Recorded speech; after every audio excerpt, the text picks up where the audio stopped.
Hello friends, स्वागत है आपके अपने चैनल विकेश सर में। मैं राकेश कुमार आप लोग का पुनः स्वागत करता हूं। चलिए दोस्तों, बिना समय गंवाए हम लोग क्वेश्चन की तरफ चलते हैं। आज हम लोग नॉन स्टॉप 100 क्वेश्चन करेंगे। चलिए, पहला क्वेश्चन है दोस्तों हमारा, किस राज्य के राजा ने देवपुत्र उपाधि को अपनाया? तो ये है कुषाण। अब जानते हैं दोस्तों कि कुषाण जो है ये कनिष्क वंश के राजा था और इसके जो उत्तराधिकारी थे इन्होंने ही इसको देवपुत्र की उपाधि दिया। अब जानते हैं कि देवपुत्र का दोस्तों अर्थ होता है देवों का, यानी देवताओं का पुत्र। चलिए अगले प्रश्न पर चलते हैं दोस्तों। अगला प्रश्न क्या कह रहा है हमारा कि महासंघिक निकाय कहाँ विकसित हुआ? तो ये हुआ था दोस्तों वैशाली में। लेकिन हम जानते हैं कि महासंघिक निकाय जो है ये कैसे बना? तो दोस्तों वैशाली में जब द्वितीय बौद्ध संगीति संपन्न हुई तो उसी समय जो थेर भिक्षु थे दोस्तों, इन्होंने जो बौद्ध भिक्षुओं से मतभेद रखते थे उनको ये संघ से बाहर निकाल दिए और बाहर निकालकर स्वयं को ये जो है महासंघिक नाम दे दिया। चलिए अगले प्रश्न की तरफ चलते हैं। अगला प्रश्न है दोस्तों कि निर्भर पत्नी और बच्चों को बेसहारा छोड़ भिक्षु बनने के लिए सजा किसने निर्धारित की? तो ये चाणक्य ने निर्धारित की थी। चौथा प्रश्न है दोस्तों हमारा कि जो 23वें जैन तीर्थंकर थे किस जगह से संबंधित थे? तो ये वाराणसी से संबंधित थे। चलिए अगले प्रश्न की बात करते हैं दोस्तों। अगला प्रश्न कह रहा है कि ऋग्वेद की कौन सी शाखा है? तो एक साकल होती है और दूसरा वास्कल, क्योंकि ऋग्वेद जो है विश्व की पहली पुस्तक है। इसको दो शाखाएं हैं इनकी, एक साकल है और दूसरा जो है वास्कल है। अगला प्रश्न हमारा क्या कह रहा है दोस्तों कि जूनागढ़ अभिलेख में किस शक राजा का नाम दर्ज है? तो ये है रुद्रदामर, और ये जो जूनागढ़ है ये दोस्तों गुजरात में है वर्तमान में।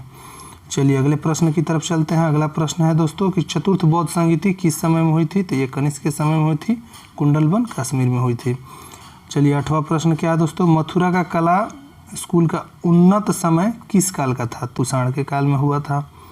9वां प्रश्न है दोस्तों हमारा कि भारत का प्रथम जो शक राजा था वो कौन था? तो ये मोगा था। और अगला प्रश्न है स्ट्रेटगोज की नियुक्ति किसने की? तो ये यमन ने की थी दोस्तों। तो अगला प्रश्न कह रहा है कि 190 ईसा पूर्व में बैक्टीरिया के किस यमन राजा ने भारत पर आक्रमण किया था? तो ये थे डेमेट्रियस जो थे यही यमन राजा जो है भारत पर आक्रमण किए थे। अगला प्रश्न है दोस्तों, प्रसिद्ध इंडो ग्रीक राजा मिनांडर प्रथम ने अपनी राजधानी कहाँ बनाई? तो ये तक्षशिला बनाई थी इन्होंने। अगला प्रश्न है दोस्तों हमारा कि किस ग्रीक राजदूत ने विष्णु के सम्मान में स्तंभ बनवाया? तो ये थे हेलियोडोरस। अगला प्रश्न है दोस्तों कि सर्वप्रथम सोने के सिक्के किस राज्य के राजाओं ने जारी किए? तो ये यमन ने किए थे। प्रश्न को ध्यान से समझिए कि किस राज्य के राजाओं ने जारी किए थे? तो ये यमन राज्य के राजाओं ने जारी किए थे। अगला प्रश्न है दोस्तों हमारा कि बृहद कथा की रचना किसने की? तो गुणाढ्य ने की थी। अब बात करते हैं अगले प्रश्न की। तो अगला प्रश्न हमारा निकल के आ रहा है दोस्तों कि किस सतवाहन राजा ने शक राजाओं से मलवा को वापस जीता था? तो ये थे गौतमीपुत्र सतकर्णी। अगला प्रश्न है हमारा, कौन सा शिलालेख सतवाहन काल से संबंधित थे? तो ये थे नासिक के शिलालेख जो है सतवाहन काल से संबंधित थे दोस्तों। सतवाहन वंश के किस राजा ने गथा सप्तशती की रचना की? तो राजा हाल ने की थी। अगला प्रश्न है दोस्तों कि किस वंश के राजाओं ने ब्राह्मणों को अनुदान में भूमि दी थी? तो ये सतवाहन राजाओं ने ब्राह्मणों को अनुदान में भूमि दी थी दोस्तों। अगला प्रश्न है हमारा कि अशोक के अपने शिलालेख में किस क्षेत्र को कर मुक्त बनाने और मात्र 1/8 कर लगाने की जानकारी दी? तो ये लुम्बिनी थी दोस्तों। अगर आपको ये वीडियो पसंद हो तो वीडियो को लाइक और सब्सक्राइब जरूर करिएगा दोस्तों। चलिए अगले प्रश्न की तरफ चलते हैं। अगला प्रश्न है हमारा, शतपथ ब्राह्मण और तैत्तिरीय ब्राह्मण किसके ब्राह्मण ग्रंथ है? तो ये यजुर्वेद। जैसे कि मैंने आपको ये पहले वीडियो में बहुत अच्छे तरह से समझा दिया है। अगर आपने मेरा पहला वीडियो नहीं देखा है तो लिंक डिस्क्रिप्शन में दिया गया है, वहाँ से आप लोग देख सकते हैं।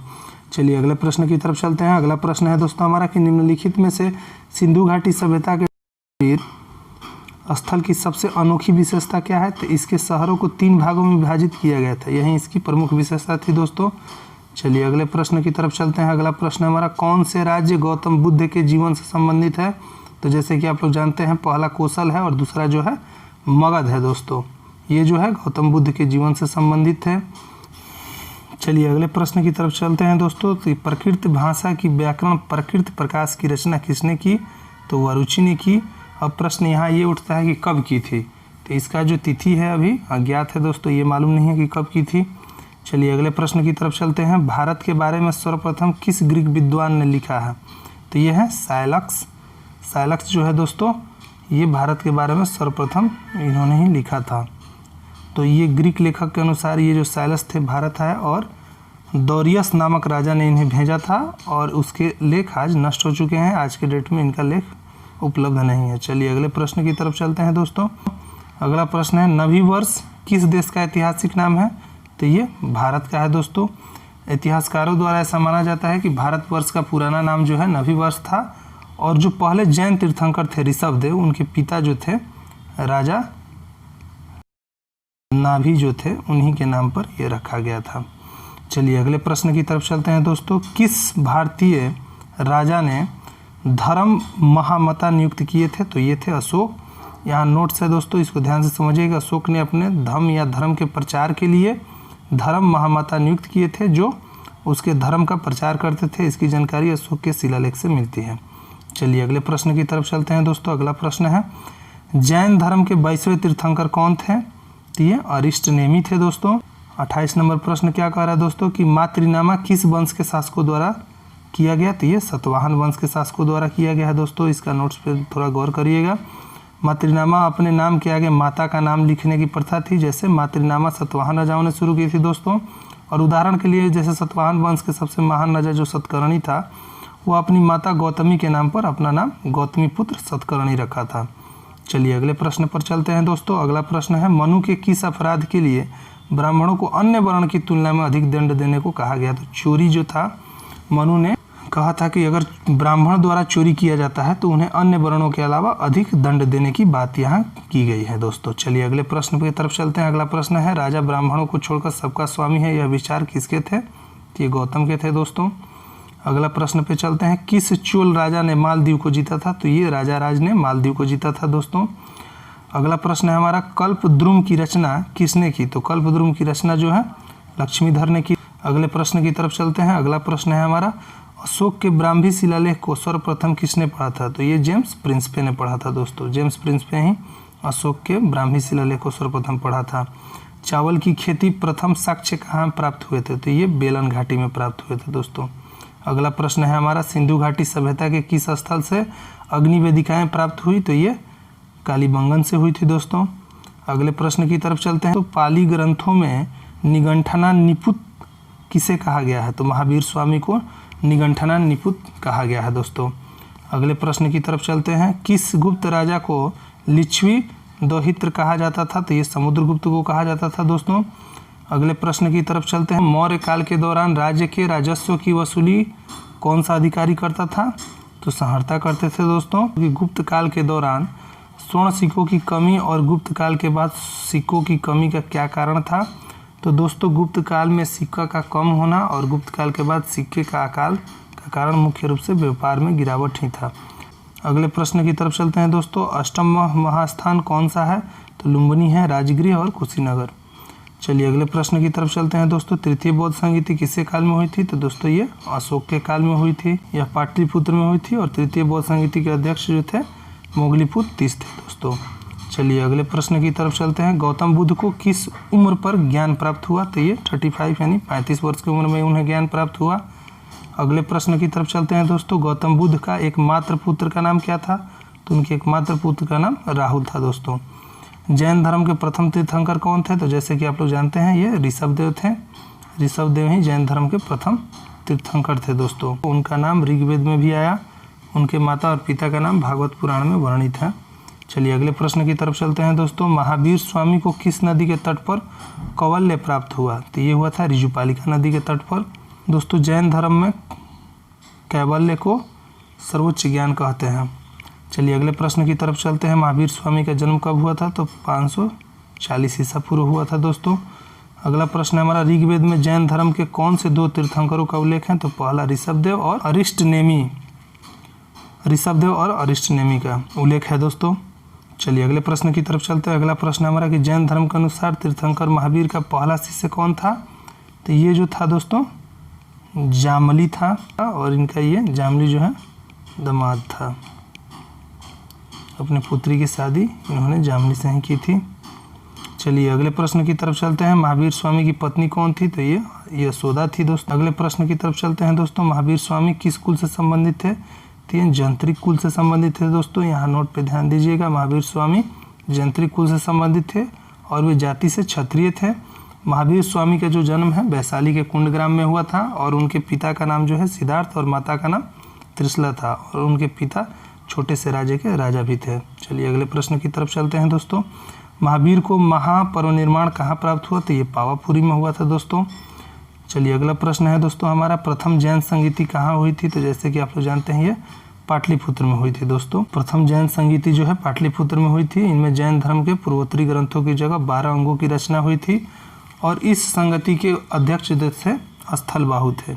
अगला प्रश्न है दोस्तों हमारा कि द्वितीय जैन संगीति कहाँ हुई थी? तो ये हुई थी वल्लभी में दोस्तों। और ये कब हुई थी? तो 512 ईस्वी में हुई थी दोस्तों। और इसमें जो है 12 अंग और उपंग की रचना भी हुई थी। चलिए अगला प्रश्न है हमारा, श्वेतांबर किसके नेतृत्व में विकसित हुआ? तो स्थलबाहु के नेतृत्व में विकसित हुआ था दोस्तों। चलिए अगले प्रश्न की तरफ चलते हैं।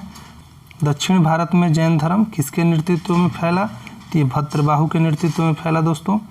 अगला प्रश्न है हमारा, कर्नाटक में जैन धर्म का प्रचार किसने कराया? तो चंद्रगुप्त मौर्य ने कराया था दोस्तों। अगला प्रश्न है दोस्तों कि अशोक का पौत्र कौन था जिसने जैन धर्म को स्वीकार किया? तो ये संप्रीति था। चलिए अगले प्रश्न की बात करते हैं। अगला प्रश्न है, महावीर स्वामी ने जैन धर्म के 5 महाव्रतों में कौन सा महाव्रत जोड़ा? तो इन्होंने ब्रह्मचर्य को जोड़ा। और 5 महाव्रत कौन कौन से हैं इन पे भी नज़र डाल लेते हैं हम लोग। ये 5 महाव्रत जो थे दोस्तों ये थे अहिंसा, सत्य, असत्य, ब्रह्मचर्य और अपरिग्रह। इसमें ब्रह्मचर्य महावीर स्वामी द्वारा जोड़ा गया है। चलिए अगले प्रश्न की तरफ चलते हैं दोस्तों। अगला प्रश्न है, बौद्ध धर्म और जैन धर्म में क्या समानता है दोस्तों? तो ये इम्पोर्टेंट है, एग्जाम में बार बार पूछा जाता है दोस्तों कि बौद्ध धर्म और जैन धर्म में क्या समानता है। तो दोनों ने जाति प्रथा का विरोध किया था और दोनों ने पुनर्जन्म का सिद्धांत माना और दोनों ने हिंसा और सत्य का जो है प्रचार किया था दोस्तों। चलिए अगले प्रश्न की तरफ चलते हैं दोस्तों। अगला प्रश्न है हमारा कि हर्षचरित्र की रचना किसने की? तो ये बाणभट्ट ने की थी दोस्तों। अगले प्रश्न की तरफ चलते हैं। पुष्यभूति वंश का संस्थापक कौन था? तो पुष्यभूति था दोस्तों। अगला प्रश्न है हमारा, हर्षवर्धन का बहनोई कौन था? तो ग्रहवर्मन था दोस्तों। अगला प्रश्न है हमारा, हर्षवर्धन का जीजा ग्रहवर्मन को किसने मारा? तो गौड़ का राजा शशांक ने उनकी हत्या की थी दोस्तों। अगला प्रश्न है, कादम्बरी किसने लिखी? तो बाणभट्ट ने लिखी थी दोस्तों। अगला प्रश्न है, हर्षवर्धन का दूसरा नाम क्या था? तो हर्षवर्धन का दूसरा नाम शिलादित्य था दोस्तों। चलिए अगले प्रश्न की तरफ चलते हैं। हर्षवर्धन द्वारा लिखे गए नाटक कौन कौन से हैं? तो नागनाद, रत्नावली, प्रियदर्शिका, ये जो थे हर्षवर्धन द्वारा लिखे गए नाटक थे दोस्तों। अगले प्रश्न की तरफ चलते हैं। हर्षवर्धन के समय कौन सा चीनी यात्री भारत आया था? तो जैसे कि आप लोग जानते हैं वेनसांग जो है हर्षवर्धन के काल में भारत आया था। और चंद्रगुप्त मौर्य द्वितीय के समय में जो है, या विक्रमादित्य भी उन्हें कहते हैं, उनके समय जो है फाहियान भारत आया था। चलिए अगले प्रश्न की तरफ चलते हैं। हर्षवर्धन के समय कनौज सभा किस मत के प्रचार के लिए हुई थी? तो महायान के मत के प्रचार के लिए हुई थी दोस्तों। अगला प्रश्न है हमारा, नागनाथ की रचना किसने की थी? तो ये भी हर्षवर्धन ने ही की थी दोस्तों। अगला प्रश्न है, ऐहोल अभिलेख किसने लिखा था? तो रविकृति ने लिखा था दोस्तों। चलिए अगले प्रश्न की तरफ चलते हैं। चालुक्य वंश की स्थापना जो है किसने की? तो ये पुलकेशिन प्रथम ने की थी दोस्तों। चलिए अगले प्रश्न की तरफ चलते हैं। किस पल्लव राजा ने पुलकेशिन द्वितीय को हराकर वातापी पर अधिकार कर लिया था? तो ये थे नरसिंहवर्मन प्रथम थे दोस्तों। चलिए अगले प्रश्न की तरफ चलते हैं। अगला प्रश्न है हमारा, किस चालुक्य राजा ने बेंगी में राजधानी बनाई थी? तो ये थे विष्णुवर्मन। अगला प्रश्न है दोस्तों हमारा, बादामी के चालुक्यों का राज्यकाल क्या था? तो ये था 543 से 757 ईस्वी दोस्तों। यहाँ बादामी, जैसे कि मैंने आपको बताया था कि जो बादामी है दोस्तों वातापी को ही कहा जाता था। चलिए अगले प्रश्न की तरफ चलते हैं। अगला प्रश्न है, चालुक्य राजा में से किस फारसी राजा खुसरू द्वितीय को एक राजदूत भेजा? तो ये थे पुलकेशिन द्वितीय। चलिए अगले प्रश्न की तरफ चलते हैं दोस्तों। अगला प्रश्न है, महाबलीपुरम के सूर्य मंदिर का निर्माण जो है किसने कराया था? तो ये जो है नरसिंहवर्मन द्वितीय ने कराया था दोस्तों। अगले प्रश्न की तरफ चलते हैं। अगला प्रश्न है, कांची का प्रसिद्ध बैंकुट पेरुमल मंदिर का निर्माण किसने करवाया? तो ये भी महेंद्र वर्मन द्वितीय ने करवाया था दोस्तों। तो अगला प्रश्न है, किरातार्जुनीय की रचना किसने की? तो ये भैरवी ने की थी दोस्तों। इसके नोट पे हम लोग ध्यान देते हैं दोस्तों। नोट क्या कह रहा है कि किरातार्जुन एक प्रसिद्ध संस्कृत नाटक है दोस्तों और किरातार्जुनीय की रचना जो है 7वीं सदी में भैरवी ने की थी। चलिए अगले प्रश्न की तरफ चलते हैं दोस्तों। अगला प्रश्न है, दक्ष कुमार चरित्रम की रचना किसने की? तो तंडनी ने की थी दोस्तों। अब अगला प्रश्न हमारा क्या है दोस्तों कि दक्ष कुमार चरित्रम किसके दरबारी कवि थे, यानी जो दंडनी थे ये किसके दरबारी कवि थे, तो ये थे नंदी वर्मन द्वितीय के दरबारी कवि थे दोस्तों। चलिए अगले प्रश्न की तरफ चलते हैं। अगला प्रश्न है पल्लव राजा में से किसने प्रसिद्ध नाटक मतविलास प्रहसन लिखा था, तो ये महेंद्र वर्मन प्रथम ने लिखा था दोस्तों। अगले प्रश्न की तरफ चलते हैं। अगला प्रश्न है दोस्तों हमारा पल्लव राजा महेंद्र वर्मन द्वितीय को किसने हराया, तो ये पुलकेशिन द्वितीय ने हराया था दोस्तों। चलिए अगले प्रश्न की तरफ चलते हैं। अगला प्रश्न है कालिदास का नाम किस अभिलेख में है, तो आयहोल अभिलेख में है दोस्तों। चलिए अगले प्रश्न की तरफ चलते हैं। अगला प्रश्न है कौन सी मुद्रा गौतम बुद्ध द्वारा प्रथम धर्मोपदेश में दर्शाया गया भाव है, ये धर्मचक्र मुद्रा है दोस्तों। अगले प्रश्न की तरफ चलते हैं। अगला प्रश्न है स्वर्ण बेलगोला में गोमतेश्वर की मूर्ति किसने बनवाई थी, तो चामुंडा राय ने बनवाई थी दोस्तों। अगला प्रश्न है उज्जैनी किस महाजनपद की राजधानी है, तो ये अवंती की राजधानी है दोस्तों। अगला प्रश्न देखते हैं तक्षशिला किस महाजनपद की राजधानी है दोस्तों, तो ये गंधार की है। अगले प्रश्न की तरफ चलते हैं। अगला प्रश्न है उत्तर पथ और दक्षिण पथ के बीच कौन सा नगर था, तो ये मथुरा था दोस्तों। उत्तर पथ और दक्षिण पथ के बीच जंक्शन का कार्य करता था, यह सूरसेन महाजनपद की राजधानी थी दोस्तों। अगले प्रश्न की तरफ चलते हैं। अगला प्रश्न हमारा है दोस्तों मथुरा किस महाजनपद की राजधानी थी, तो ये सूरसेन जनपद की राजधानी थी। उत्तरी पंचाल की राजधानी कहाँ है दोस्तों, तो अही छत्र है। अगला प्रश्न है इंद्रप्रस्थ किस महाजनपद की राजधानी थी, तो कुरु महाजनपद की राजधानी थी। अगला प्रश्न है दोस्तों कि मत्स्य महाजनपद की राजधानी विराटनगर किस क्षेत्र में थी, तो ये जयपुर के नगर क्षेत्र में थी दोस्तों। अगला प्रश्न है दोस्तों हमारा बिंबिसार ने अवंती नरेश प्रद्योत के यहाँ कौन सा वैद्य भेजा था, तो ये जीवक को भेजा था दोस्तों। अगला प्रश्न है बिंबिसार का दूसरा नाम क्या था, तो ये श्रेणिक था दोस्तों। चलिए अगले प्रश्न की तरफ चलते हैं। शिशुनाग वंश का अंतिम राजा कौन था, तो ये नंदी वर्मन था दोस्तों। चलिए अगले प्रश्न की तरफ चलते हैं दोस्तों। भारत का प्रथम साम्राज्य संस्थापक किसे कहा जाता है, तो ये महापद्म नंद को कहा जाता है दोस्तों। अगला प्रश्न है नंद वंश की स्थापना किसने की, तो महापद्म नंद ने की थी। अगला प्रश्न है दोस्तों अलेक्जेंडर ने भारत पर कब आक्रमण किए थे, तो ये किए थे 326 ईसा पूर्व किए थे दोस्तों। ठीक है, तो अलेक्जेंडर ने जिस समय भारत पर आक्रमण किया उस समय मगध पर कौन सा वंश का राज्य था, तो ये नंद वंश का राज्य। चलिए अगले और अंतिम प्रश्न की बात करते हैं दोस्तों। अशोक ने कलिंग पर आक्रमण कब किया, तो जैसे कि आप जानते हैं 261 ईसा पूर्व में किया था दोस्तों। अशोक ने सिंहासनारोहण के 8वें वर्ष 261 ईसा पूर्व में कलिंग पर आक्रमण किया। इस युद्ध में खून खराबे के बाद अशोक ने बौद्ध धर्म को अपना लिया था दोस्तों। मुझे आशा है कि ये वीडियो आपको पसंद आया होगा। अगर पसंद आया है तो दोस्तों के साथ शेयर करिए, लाइक करिए, कमेंट करिए और हमारे चैनल को सब्सक्राइब करना ना भूलिए। बहुत बहुत धन्यवाद।